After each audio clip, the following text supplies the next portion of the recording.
Operation સિંદૂરને લઈને પાકિસ્તાનનું કબૂલાતનામું તમે જુઓ। ભારતના હુમલામાં નૂર ખાન એરબેઝ જે તબાહ થયું છે, પાકિસ્તાન પ્રધાનમંત્રી શહબાઝ શરીફની હવે આ મામલે કબૂલાત સામે આવી છે। ભારતના હુમલાથી તબાહી થઈ છે, મને મુનીરનો ફોન આવ્યો હતો। 9 થી 10 મેની રાત્રે 2:30 વાગ્યાની આસપાસ મુનીરનો કોલ આવ્યો હતો તેવું શહબાઝ શરીફનું નિવેદન સામે આવી રહ્યું છે।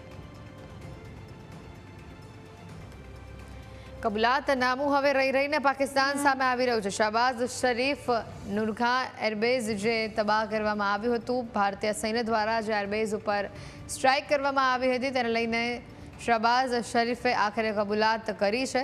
તો એ કહ્યું કે 9-10 મેની રાત્રે લગભગ 2:30 વાગ્યાની આસપાસ મને મુનીરનો ફોન આવ્યો હતો આ મામલે જાણકારી આપવા માટે।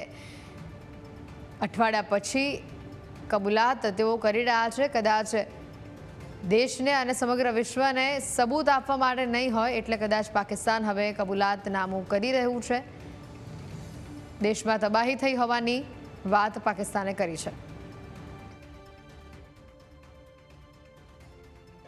9 और 10 की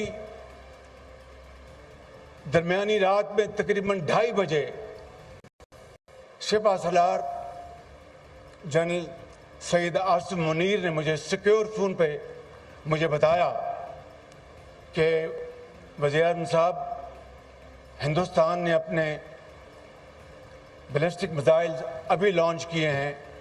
एक नूर खान एयरपोर्ट पे गिरा है और कुछ और दूसरे इलाकों में गिरे हैं।